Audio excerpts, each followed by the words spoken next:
Welcome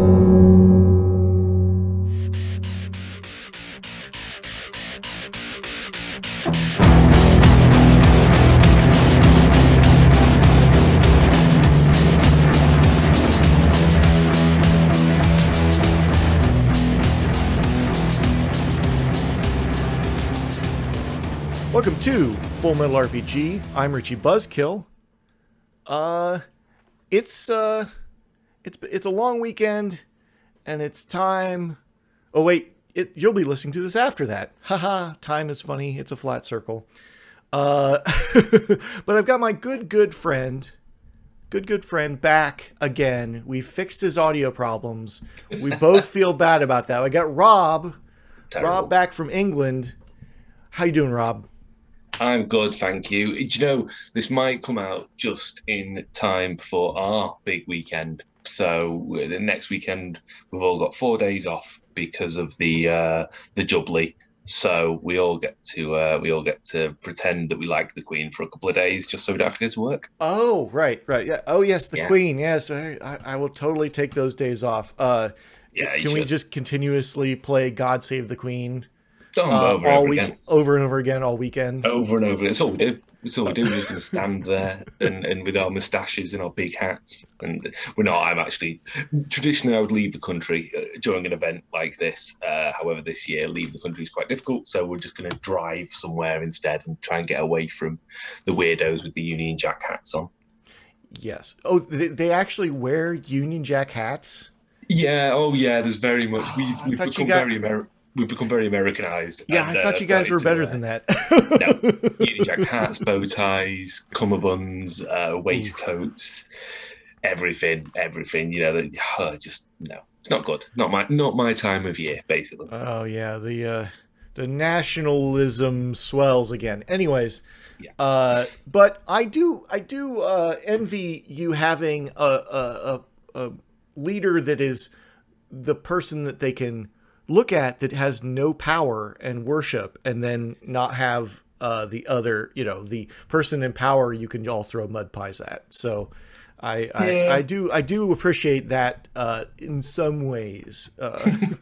Yeah, I'd rather do with that. I mean, ideally we have these days off and then she dies, and then we get some time off for the big funeral, and then we get time off for the next one to be put on the seat. So that's the ideal now. So yeah, Lee Harvey Oswald, where are you when we need you? Any minute now. So Jubilee, yeah. And then the other two things, like right in a row. Yeah. Boom, boom, boom. Bang, bang, bang.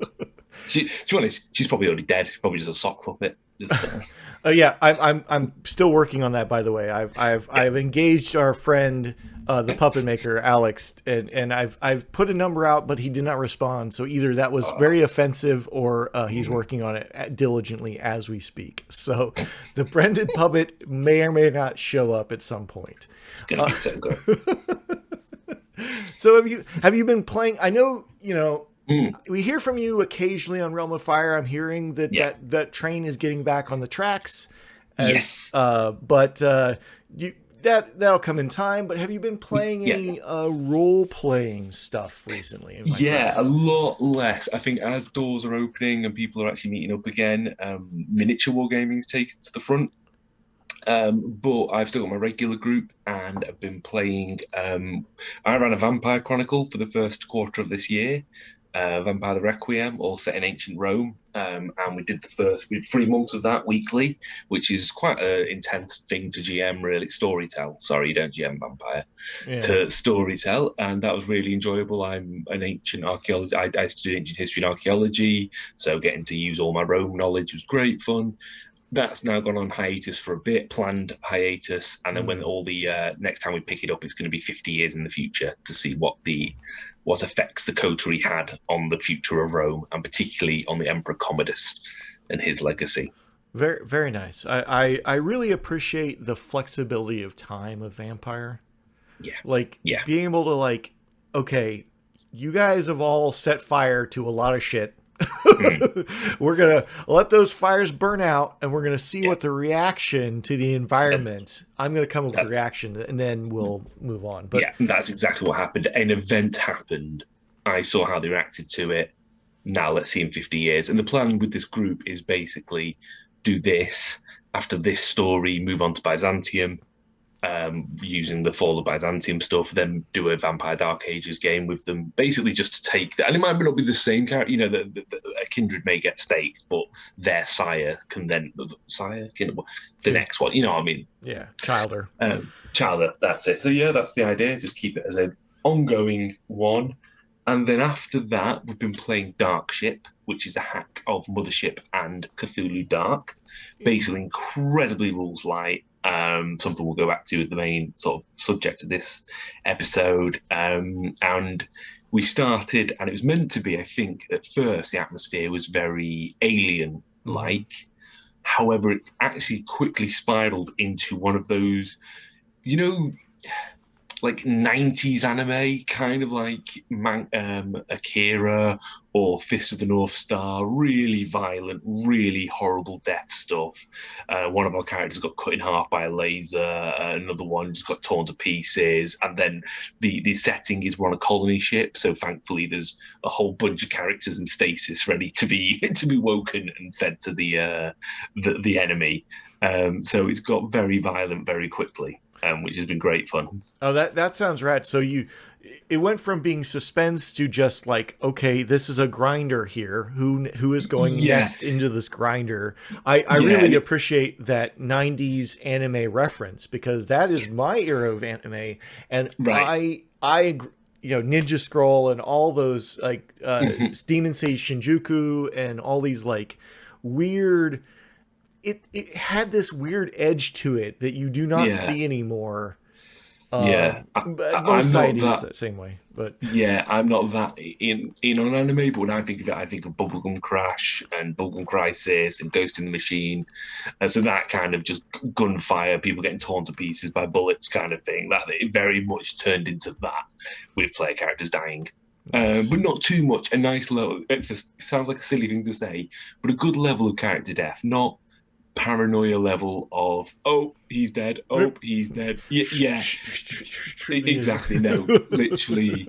I think we started with 4.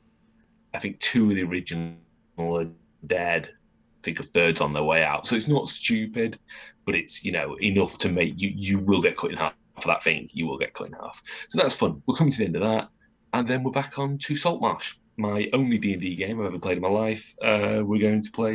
We're playing the 5e Saltmarsh book. I think it is 5e, and we're doing that. Yeah, so, yeah. I remember being on with Adam and Brendan and roasting the shit out of that book.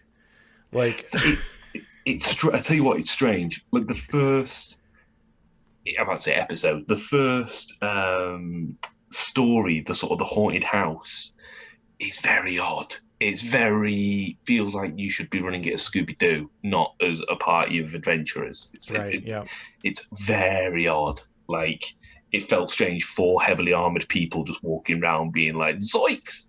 It felt very odd. Oh no, Scooby, why do we get a stick my sword in this time? Like, like, it was good fun because I really like my group. I'm very blessed because we've got a group where everyone wants to GM at some point, which amazing, and everyone as players goes in knowing they're going to have to GM at some point, so everyone contributes and everyone helps, you know what I mean? Like, so it's a really, really fantastic group to have, so I'm very pleased with that.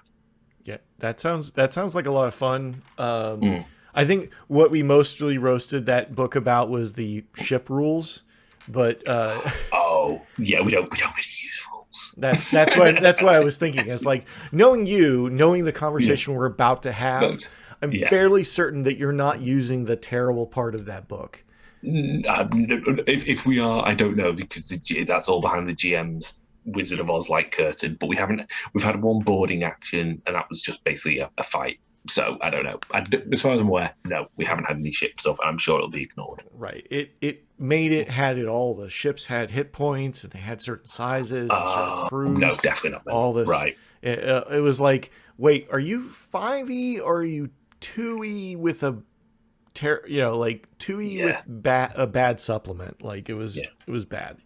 What's the FACO of a warship? Like, I mean, the honest answer to THACO of a warship is 5 or less. Okay. Because you're going to hit it, if you're close course. enough, right? It's only the distance modifier. Now, whether you get through the hull of a warship, it actually, D&D started, at least the combat was from a warship. Well, no, even before that, the THAC0 and hit points was from a battleship. It was a battleship simulator. So was that the one that's called? It's got a terrible name, like "Don't Give Up the Ship" or something like that. That's where the hit points and armor class came from. Was that terrible? That's what I read. Now I'm no scholar. Someone will correct. Someone come on the Discord and correct me. It's been a little while. The ghost of Arneson will be on his way to you immediately. Well, he'd have to look through his notes and find the answer, and no one's going to find anything in his notes. So, send a badly typed letter to you. Yes, of course. Full of spelling mistakes. I don't understand. Well, speaking of the heritage of D&D, right? Yeah, it's almost like we do podcasts and segues. Yeah. D&D kind of came from the wargaming tradition that kind of started with Kriegspiel, right? Yeah. I mean, everybody, I'm sure the Babylonians had war games, right? But this was the Germans developing kind of a tool to teach their, and of course they made it overly complicated. And then they went, oh, wait, this doesn't work because all these tables aren't as fluid. So they added a game master, a judge, a GM, literally, of someone mastering the game. Right. And that was how Kriegspiel, and then Kriegspiel became the basis for the mid-century revival of war games, right? Yeah. And then that became the basis for D&D and the rest of role-playing games. And 40 years later, we're back. We are. We've come full circle and God, tables are annoying. God, these are annoying. Yeah, it's basically. But you mentioned you're the first person that mentioned this, as I recall, to me. Okay. So I kind of tell me how you found this and kind of a little bit from what your perspective this is. Absolutely. So we're talking about FKR, the Free Kriegspiel Revival or Revolution, because like OSR, it's probably got 100 of different things. Yeah. So let's just call it FKR for the moment, but it stands for Free Kriegspiel Revival, Revolution. You choose. And I came across this talking to other people on actually Discord for another podcast. Sorry to plug another podcast, but the Grognard Files, which is one of my favorite podcasts, which is Dirk talking very gently in a lovely Bolton accent about role-play games. But anyway, there's a few people on there, particularly one guy by the name of Sean T. Smith, who, shout out to him, he's a great guy, does a lot of good stuff, and he was talking about these games that he runs in that style. So I thought, well, that sounds cool. Google, what is FKR?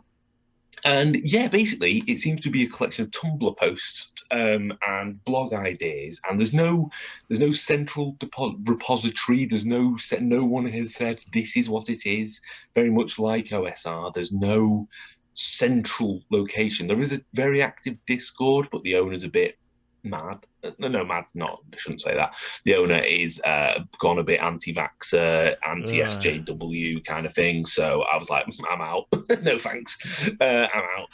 So it's mainly just a collection of ideas and blog posts. If you just type in FKR, you will find rule sets because there are hundreds of them, because FKR basically takes wargaming back to that Kriegspiel idea where the rules are out the way. Now, that's not to say the rules don't matter, because the rules and the dice and the effects of fate are incredibly important.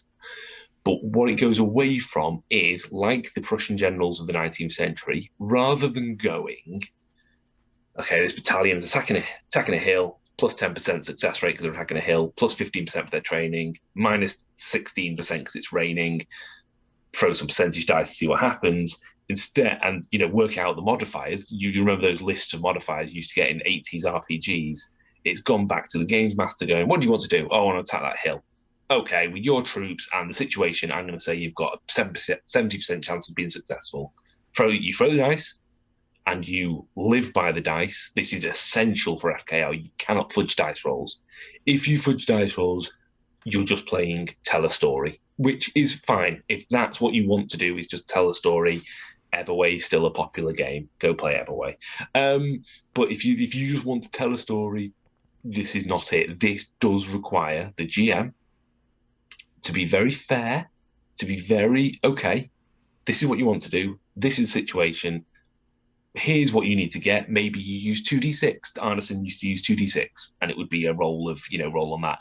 Maybe use d20. Maybe, it's up to you. Maybe it's percentage. Maybe it's basic role play style. And you say, I think you've got a 40% chance of doing this. But you have to have that thing that gives an answer, basically. You can't just say, I want to do it. Yeah, okay. Because then you are just telling a story. But that is it. That is literally it. Back to that. The players say what they want to do. The GM says, okay, well, this is what I think your thing is. And then the players can always say a bit like, well, I'm a rogue, so I'm used to climbing rooftops, etc. There's a lot of toing and fromming and negotiating. But then at some point, the GM will say, no, this is what you need to roll. The player rolls, and you take it from there. And that I've just described both the philosophy and the rules for most FKR games of your classic game. But that's the philosophy behind it all. Right. And that sounds, it's Secret is kind of what most of the time when I'm running OSR, this is what I'm doing. Of course. Yeah. Yeah. But also like it sounds very freeing, but not for everybody. No, very much not. Not for those people that like, oh, well, I'm trying to optimize everything. It's like, every ruling is based on the situation, is completely different, right? Because you're not the GM. I'm sure that the games might encourage the GM to be consistent, but that is a practical impossibility when you don't have these kind of, absolutely. Unless the game master wants to write something down, like, yeah, absolutely. And it's very much a different type of game in that there'll be no character progression really. You can do some if you wanted to, but it's very much more like you're playing a Conan. So like you'd read a Conan story and you'd read the next short story and you weren't even sure when this one was set. Was it before or after? Then you read the next one and you're like, well, didn't he lose an eye in the last one? And you're flicking back. It's very much that kind of Fafford and the Grey Mouse. Yeah. If you think of them as your adventures are going to be those little stories from pulp magazines, and you're going to have the same characters, maybe, if they survive, and you'll go through, but it's very much not, oh, I'm doing this to get money and to get this level and this XP and this advancement. It may be that you can do very simple advancement in terms of, okay, say you are a thief and you steal a magical dagger, then the GM should then keep that into account. Later on when you're trying to stab a guard, you might say, well, I've got my magical dagger still. Oh, right. Okay. Instead of a 15 or more, you need a 13 or more, kind of thing. Right. Or it's more about it. It's kind of what I always like those old adventure games on the PC where it's all text-based. Yeah. And you're trying to, like, you've got your lists of equipment and other garbage you've picked up along the way. And you're just going to like, oh, yes, I hit him with my magical dagger, yes. And that will change the outcome of the command you've input into the system, right? Yeah. That's the sort of thing. Exactly that. And you might not know what that's, you can't maths it. Sorry, you can't math it, really, that your dagger will +2. It is actually up to the GM to say, okay, I will give you a modifier on that. There isn't, that black dagger will not be a black dagger +2. It will just be the magical dagger of the wizard that you stole. And then the GM can decide whether it's better against the undead. Maybe it's useless against the undead. It all grows from that kind of thing. Or even the game master has a plan for the black dagger that is part of the story that the game master is trying to tell, right? That the reason the black dagger is good against X versus Y in this situation or this situation is dependent upon the story that the game master is trying to tell. Very much so.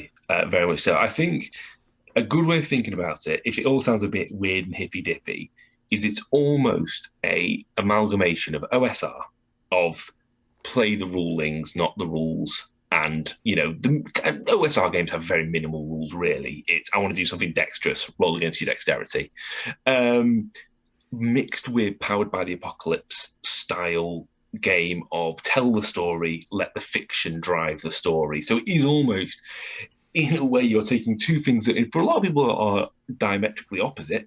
I don't believe they are, but a lot of people do think they are, and trying to get that Venn diagram of, right, let's tell the story, but have the rules, and the rules are essential. As I say, you cannot fudge dice. You need that factor. You need to have that. You're either successful or you're not, because otherwise you aren't playing a game.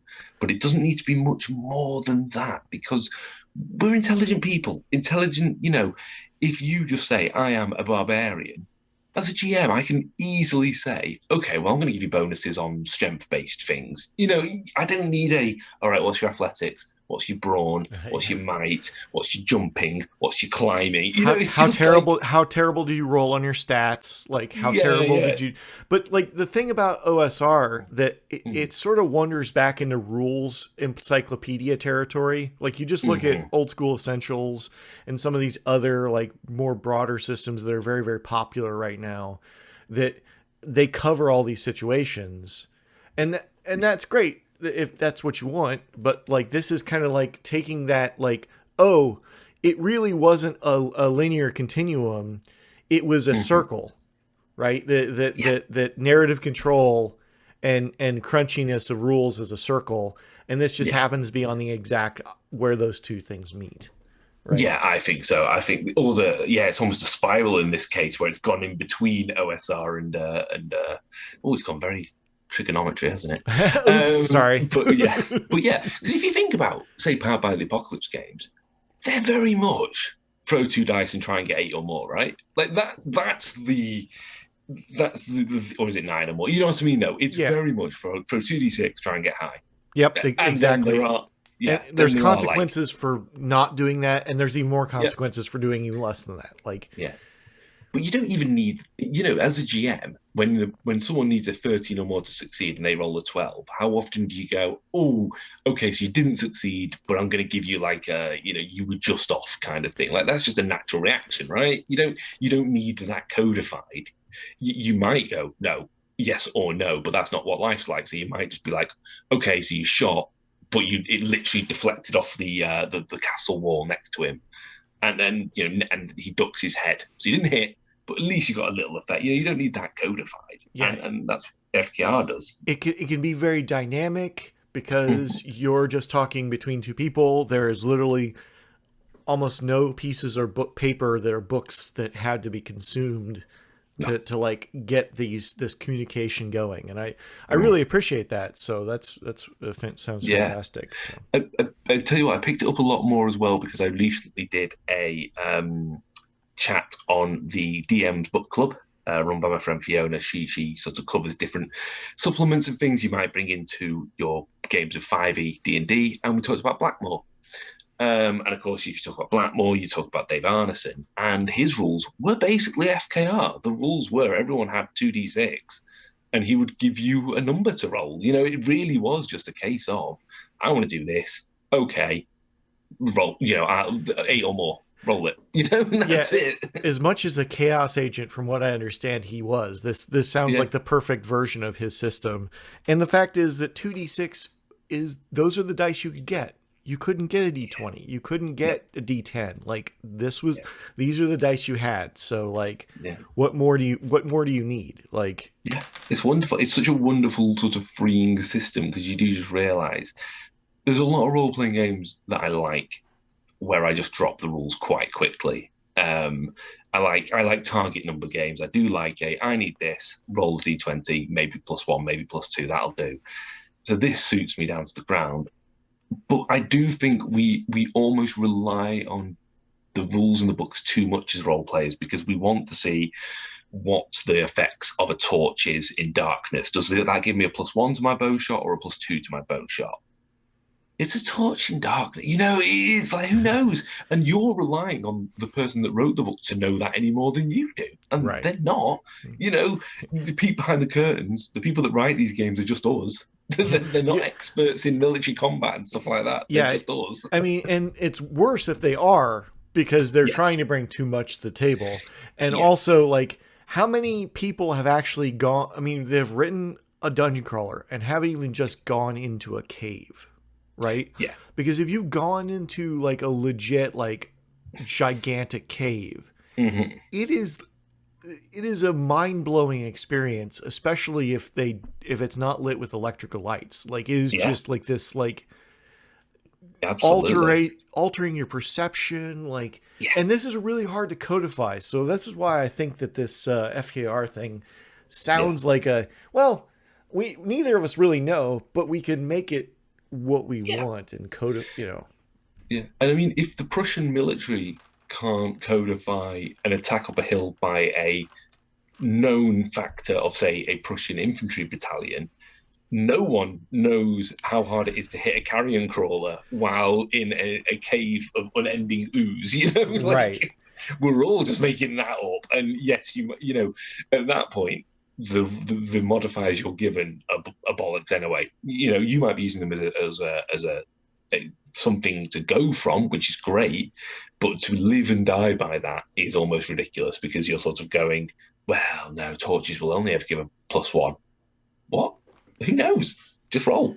I mean, it you could be fighting something that is very burnable, like, or you know, your torch could just go out and you're done. And and so much, you will find so much sparks off from then, that kind of. So before we were talking about that dagger of the wizard. Okay, cool, but it's better against undead. Okay, well, that then raises the question, why? You know, and then, you know, then you discover that the wizard was working on almost anti-necromancy spells kind of thing. And then that's a whole, you know, story there. And you find that as you have to start making up, and I'm using bunny ears here, rules and situations and reasons, you get the cool stories, because that's how storytellers did it. You know, think of Star Wars.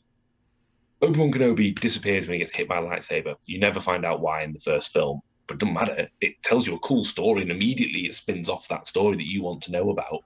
And that's just a cool little thing, you know, like those little things just spin off the best stuff, really. Yeah, I feel like that they didn't really even know at that point, like, what was. I think first of all, they didn't want to do the special effect of him getting cut in half. One. Second of all, I don't think they knew at the time, and it took them like 35 to 40 years to figure it out. Yeah. Oh yeah. Here's my completely not related but controversial opinions. The people that complain about the new sequels not having any directional consistency weren't paying attention of the original films, because they are making it up as they go along. Like, that is 100% just, we're siblings now? And you weren't a fighter pilot? I don't know what's going on anymore. This is all just lies. This is all just lies. Yeah. This makes. I mean, it was a tightening spiral, I think, as they went along. Yeah. But initially, it was like, whatever. Yeah, whatever. And that, I think, is the FKR feeling of, yeah, go for it. Let's do this thing. And it's important. I think there is a differentiate. I think what FKR can really work well in is actually a really established setting. It's not actually that good to do okay, let's make this world up as we go along. It is good for that, because most games are. But actually, when you start tying it to a real setting, and again, I'm using bunny ears here, it becomes easier for the GM and easier for the players, because you could FKR Middle-earth. And if you're playing Middle-earth, that immediately gives the GM something to aim at, because it's easier to punch a hobbit than it is to punch a Ranger of the North. So, you know, it actually, even if these things are made up, it's good tied to something that you have a bit of familiarity with, because then you can really start sort of working out those odds a bit better. They're never going to be perfect. The odds are never going to be perfect. And sometimes you get behind the Ranger of the North and give the punch, so you get that bone. But you know what I mean? It gives you that framework. So I don't think it should be sort of mistaken for okay, this is a game with no rules, no setting, no nothing. Let's go fully gonzo. Because you might just really go off too far. Really go back to, you know, the game master writing a game and knowing their setting, or even doing like a Decima or one of these microscope or something where you're building a Yeah, world, right? And then yeah. everybody, I prefer the collaborative world building before Hmm. this idea, because a setting is going to be fine, but I don't have not read the setting nearly as much as the game master Hmm. or who wrote it initially. So like figuring that out myself, like I'm really exploring this setting. If you said Yeah. Lord of the Rings, okay, I know a lot until Tom Bombadil shows up and then I threw the book over my shoulder. Like, Well, the best bit, Adillo. Tom uh, Badillo. this is Best like bit. just like rip those pages out and I probably would have finished that book. Anyways, I do agree. Actually, I love a world building session with everyone. Just right. I think that your session zero is just world building. It's the Yeah. best thing. I think that would be highly recommended for these kind of games. Is at Yeah, least, agreed. even if you're running an established thing, having some sort of like initial spark building, whether it, whatever the collaborative session would be. Because I think Yes. that without that, you're right. It's sort of like, and it's sort of the complaint I think a lot of people had about Dungeon World, in the Right. fact that like, oh well, anytime they make a move they can make these ridiculous claims that I have to Yeah. deal with later. It's like, well, yeah, but you didn't really have any established fiction in the first Yeah. place, so like maybe that's why it's a problem. Yeah, very much. I think it's very important for all players to accept as well that the GM is also that umpire, and they always have the right to say no, and it is the umpire's final decision. I just think that is essential, because there will be times they just need to say no. We can't have teleporting devices. We can't do this. We can't, just because, and you need to accept that as a player and not whine about it. And I'm not being all kind of sit down and know your role, but that's part of the social contract. That if you are developing a world, the umpire needs someone needs to have the final say, because otherwise, it's Lord of the Rings, but somehow the Eagles can take you to Mordor, because they wouldn't be able to. It's not difficult. Just read the books. But it's a funny joke. It's a funny joke. Come on. Terrible joke. It's the Bazinga of the 21st century. Wait, it wasn't Bazinga 21st? Yeah, Anyway, yeah. never mind. Yeah. I hate that show with a thousand burning sun passion. Yeah. Anyway, yes. So, but what if we were to say, do a scene in FKR as an example of this? Yeah. Well, let's do that right now. So I've got an idea in my head. I've got an idea, and then we're going to riff as far as we want. So I'm going to use, in terms of the rule set, and that's a very, very loose term, sword and backpack. Yes. Yeah. Sword and backpack is available on itch. It's $5. Encourages you to get a little moleskin diary and stick all your bits in, make your own little adventurer's journal. But it basically comes down to a D20 roll in it. And its character creation is very simple. You pick one of three classes: warrior, rogue, or wizard. And Richard, you've gone for warrior. Good, because I didn't want to explain the magic rules, which are excellent. Well, yeah, we'll talk about the magic supplement is amazing, and I love it so much. Yeah, we'll talk about that in a minute, though, because that is brilliant. But you're a warrior. All you need to provide then, before we start this adventure, is, what is your warrior's name? My I am Volker. Volker. Brilliant. And what is the name of your sword? Because this game is called Sword and Backpack. The swords are important. What is the name of your sword? My sword's name is Wolfbane.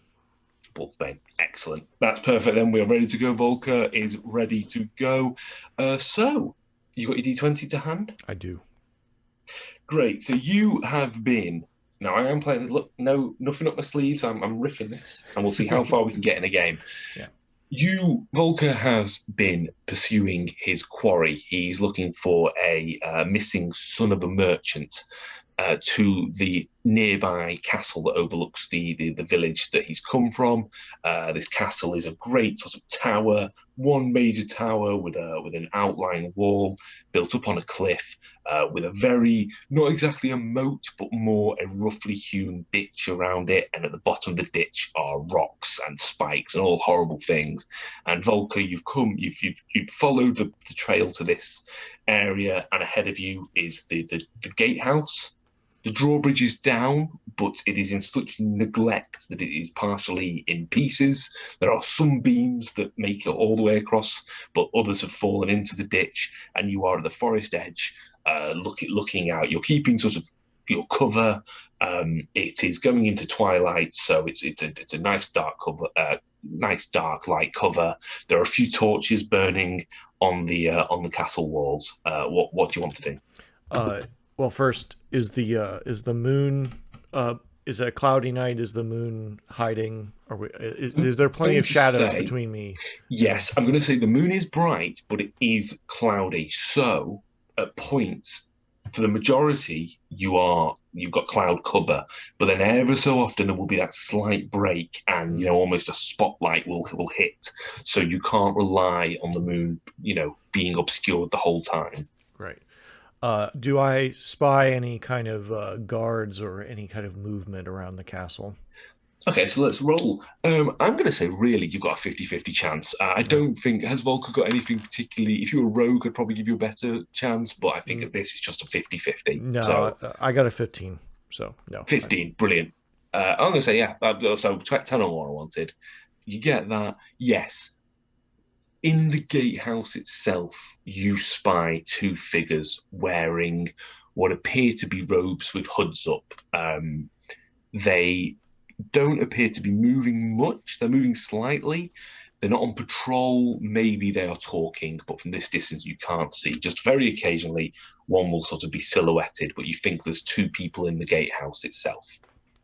All right. Well, I will proceed in the as stealthily as I can, closer to see if I can see a route that I can take across this bridge.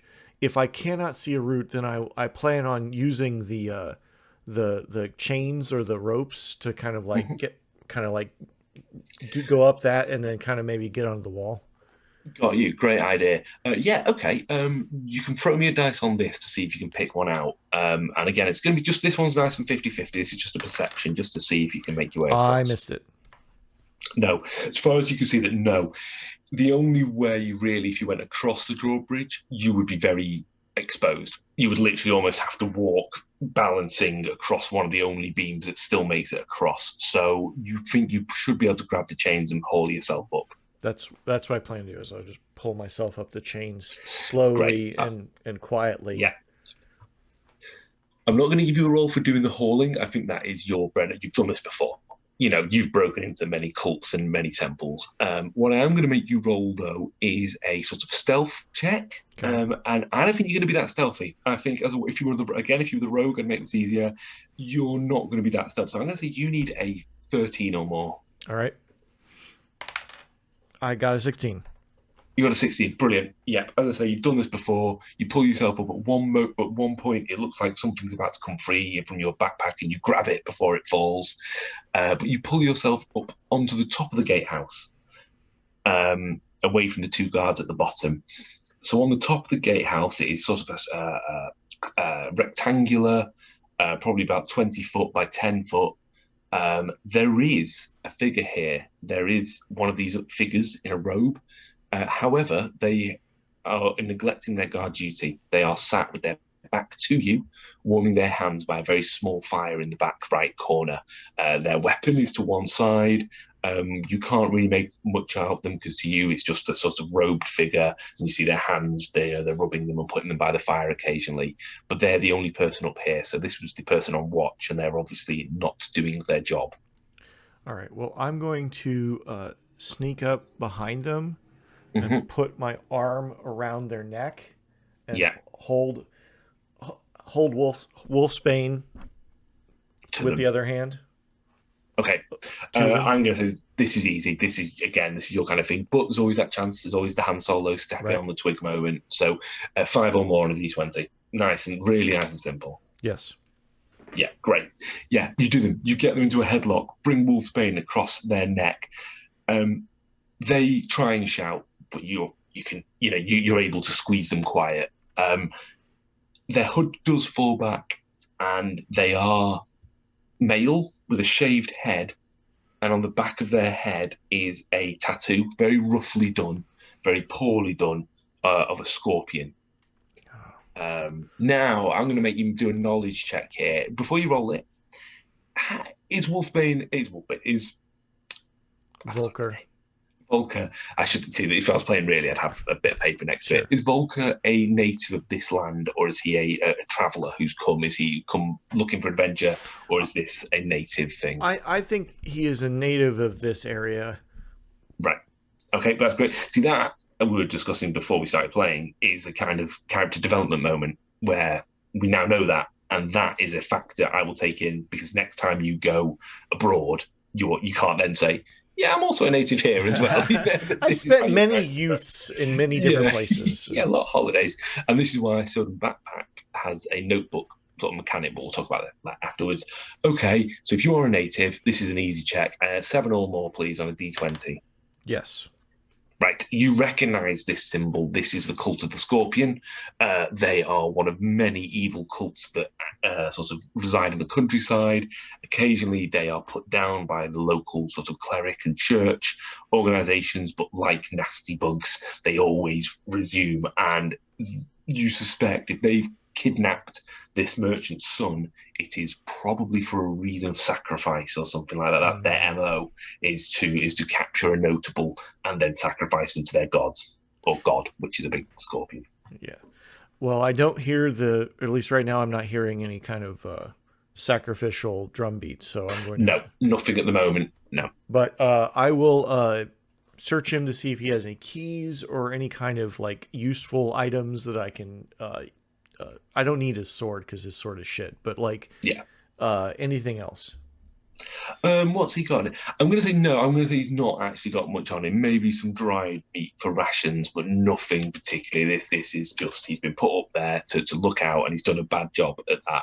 You're guessing he's a youth of about 18, 19. He's trying to break free, but you are a much stronger warrior than him. So yeah, you've got your arm around his neck and he's scrabbling, but no, he appears to have very little on him other than a few tracts which depict the Scorpion King. I just need to know where the son of the merchant is, and I let up just a little bit. But the point goes poking a little harder into his cheek. Yeah, great. I'm gonna make you roll for that, and the roll more is: do you successfully intimidate me enough? So you're a warrior. You've taken him by surprise. You've got a sword poking into him. Anything but a 1. Anything but a 1 on this. All right, 10. Okay, boo. You're successful. Yeah, he squeaks out, "The well. The well." The well. All right. And then I clobber him over the head with the back butt of my sword. Yeah, great. And he goes down, crumples down, and he's done. Now, are you going to grab his robes? Yes. Grab his robes, Brilliant. and then I'm going to use his robes, and I'm going to try and sneak to the well if I can see it. If I can see it, I'm assuming it's in the courtyard. But yeah, absolutely. Yeah, looking over the side, you cover yourself in the robes, and then looking out over the side, you see that yes, in the centre of the courtyard there is a well with almost like a fog or a mist coming out of it. There doesn't appear to be anyone else out here. You look along the walls and you see there's occasional guards, but these ones are doing their job and are actually looking outwards. So you could probably lower yourself down maybe, because your backpack definitely has rope in it. Right. So yeah, I think you could probably lower yourself down and get into the courtyard. Yes. So I will put the robe on. And then I will, it's awkwardly undersized for him. Yes. And I will then, wearing a backpack over the robe, Yes. I will then try to sneak into the courtyard. Great. Okay, give me a roll then, and I'm going to say 7 or more because you've disguised yourself. Yes. Yes. Brilliant. Yeah, you make your way down. The mist that's coming from the well is sort of thickening quite a lot, almost becoming a fog as you get to it. But you do hear some plaintive cries from within the well. You hear a very weak, "Help me, anyone?" I'll throw a rope down, Mm-hmm. and come on. there's a moment, there's almost like quite a loud gasp when the rope first goes down, and then you feel a hand, you sort of feel the tug, and looking down, you see a figure coming towards. It's the noble's son. They are still in some of their finery. They've got one of those flat caps with a feather in it, but they've obviously been quite abused. They've got black eyes, and they're not a good time in the bottom of a well. Mud drips off them as they pull themselves up. And as they get to the lip of the well and sort of you reach to pull them up, you hear a laughing, and turning round, there is a circle of scorpion cultists with wicked-looking kopeshes, the curved sort of Egyptian swords drawn, and you realise you may have just walked into a trap. So there we go. That's it. That's it. Perfect. That's the little scene there, and that's exactly it. The rules were there. I'll give you a number. You sort of chat through. Okay, I've got this. I've disguised myself, and it's simple as that. And we managed to tell a story the same as a D&D adventure. That what I mean. Like the rules do fall out the way, and you realise what you want to tell is the action, the adventure kind of thing. It's very. Could you tell I've watched Conan again recently? Yeah. By the way, well, clearly, but it's the best. Yeah. It's the best. Yeah, we all know it's the best. Yeah. Yeah. That was really great. There was not like, oh yeah, I'm clearly warrior. I'm good at what. That's the thing I think that's brought over a little bit from the narrative side, from the narrative control side of things, the indie side of things is like, I'm the warrior and I'm good at what I do. Right. Yeah. There's no assumption that these stats are telling me like, oh, I'm kind of shit at this anyways, and I have to like, it's that negotiation. Now you could play it more OSR where, you're kind of like average or shit at most things. And then you're going to have to, you've got a couple of good things. Yeah. Right. You're trying to figure that out. Right. And that is up to the game master. It's not the game that's telling you that this is brutal and, Absolutely. And a thing that's missing, and I say missing, I'm really glad that it's missing, no hit points. No damage. There's nothing like that. What would happen in the combat is if you get hit, then the games master just thinks about that. You've been stabbed. Now you're bleeding. You're going to be at minuses for the rest of it. You don't need to think, oh, I've got this amount of ablative armor before I start taking wounds. You really have to start taking things into account. But you do. You naturally do, actually. Keeping things in account, you start picturing the character a lot more, I think, with what they're doing rather than what you've, as I say, hit points being a strange example because you don't have them in this. The GM could say, all right, roll to dodge this sword, and you roll a 1. That's it. Yep. Sword's gone into you and you're down. That's it. Unfortunately, that's a life in an adventure. Admittedly, that game master probably is like, okay, you're not dead, but you're down. Now you're captured. Yeah. That's a better story than just me killing you before the end of the game, right? 100%, yeah. Unless you've been forewarned and it's, this is the prime swordsman in the Empire and you're some idiot and you go and start a fight because players are allowed to be warned and need to be accountable for their actions. Yes. And I think that this is a really interesting space to play in. Mm-hmm. I think that this sword and backpack, like we were mentioning, the magic supplement, right? Because it's only 2 pages and they're very small pages and they're cut into little tiny. I didn't like the way it flowed to read it, but if you paste it into a book, it would be fine. But the magic supplement is fire because to do magic in this game, you have to say the magic words. And do the magic movements and maintain them. If it's a spell that has to be maintained, you have to maintain the magic movements while you're doing it. Now, yes, that is silly Monty Python-esque, kind of like mimicry at the table. Yes, I get that. But it's funny shit, especially if you're playing online. Because you just got one guy doing jazz hands. Very much. I like there's a spell where you have to count, but you have to count 1, 10, 2, 9, 3, 8, and you have to do it on your fingers as you do it. And I kind of love that because magic is crazy and magic is weird, and it is that almost back to that Vancian style of these weirdos with the big hat and the smoke rings and stuff. And I think. I agree, and I think some players may really just be like, no, I'm not doing that. Well, then you get to play the warrior or the rogue, or the rogue or the wizard. I will play the wizard, and you can go sawed off. Like, I'm a silly. I was never in drama, but Yeah. I have a show where I put my face on the internet for reasons I don't even understand. So like, Yeah. I'm perfectly willing to do something dumb with my hands while I'm You casting can it. pick them if you don't want to be silly. Pick your spell book how you want it to be. I think one's just a click of the fingers. Right. That's not silly. That's not silly. That's kind of cool. Pretty grand. Yeah. It's like, Yeah, and it puts you into that character immediately. It's the Thanos thing. You just play spell of destruction.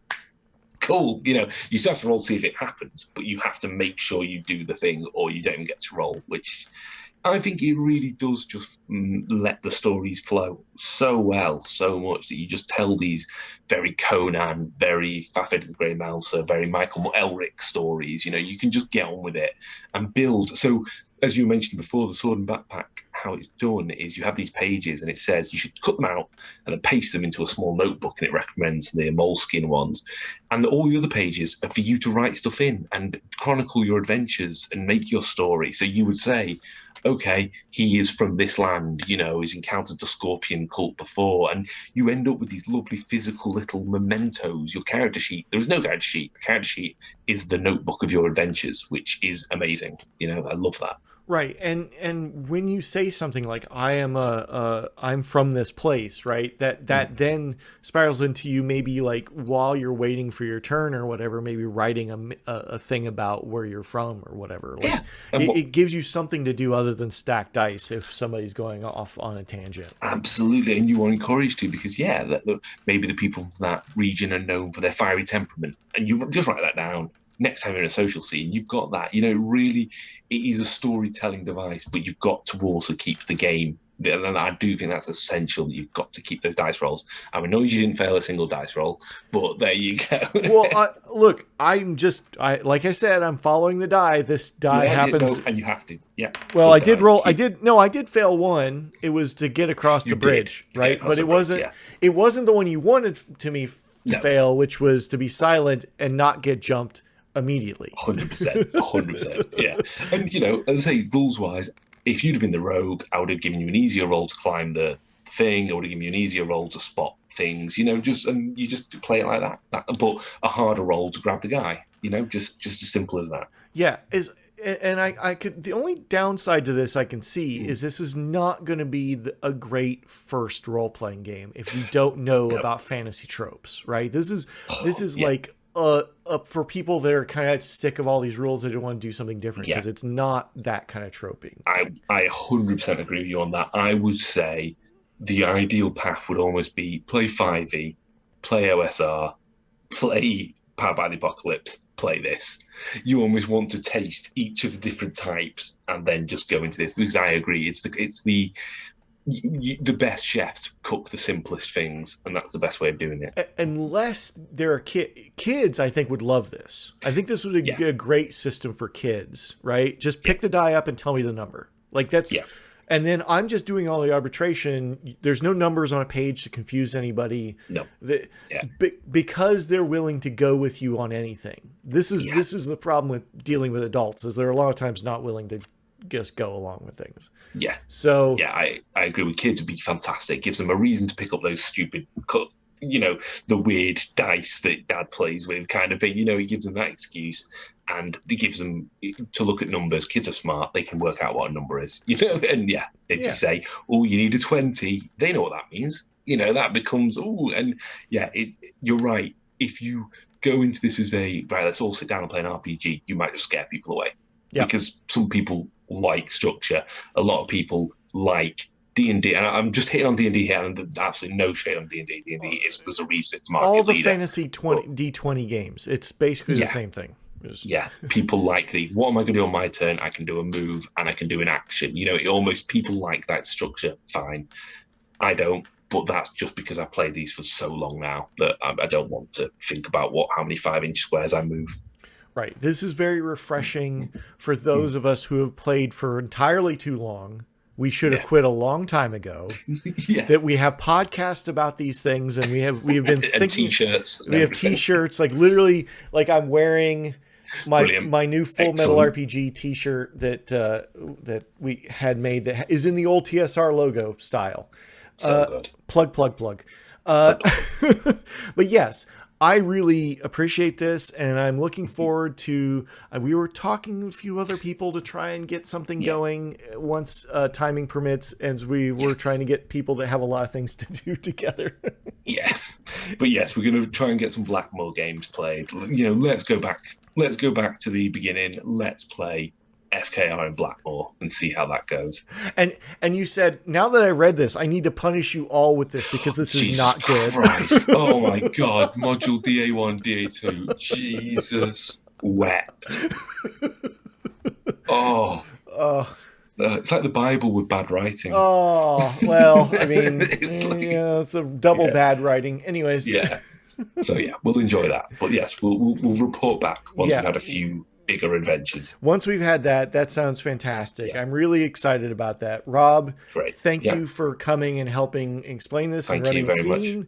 And no problem. I'm super excited about getting to play this some more. And it will be good to see some more Ring of Fire. I hear you're adding to the cast, but I'm not gonna. I'm just teasing. Realm of Fire. Ring of Fire's the Johnny Cash song. Sorry. I love that song too. But great song. Realm of cover. Yeah, that would be great. We could. James a cover. Ring of Fire. I never knew that. Oh, huh. Yeah. Interesting. Yeah. I'll have to look that up. Sorry. It's yes. Realm of Fire is coming back at you. You should definitely, if you like miniature games of the GW Stripe and others, then you should definitely listen to that. I really appreciate it, and it's the only one I actually enjoy listening to. So good, thank you. Yeah, we'll be branching out from GW soon. So yes, keep your ears peeled for your favorite. I'm super excited about that. So except for BattleTech and War Machine, no. Not covering them. Yeah, do the other not BattleTech classic. Yeah. Well, thank you very much. No problem. If you are listening to this and you're like, how can I do more with Full Metal RPG? Go to fullmetalrpg.com. It's our link tree. You can see where you can come to our Discord. You can see where you can buy these. It's a sweet t-shirt. And I'm showing this now on video, even though this is primary. It's an amazing Ken Duckett, Duquette. I've never said his last name out loud, but he is an amazing artist, and he's a good fan and good friend who did this art of a Ravenloft domain that we did last season. He did some art for it, and I put it on a t-shirt, and I'm wearing it, and it is now one of my favorite Fullmetal RPG t-shirts. It's really fucking cool. Because it's the old school TSR logo before they kind of went worse. Yeah. So yeah, really good. And patreon.com/fullmetalrpg. We have a few new patrons, which was exciting to see, even though we were a little lax last month.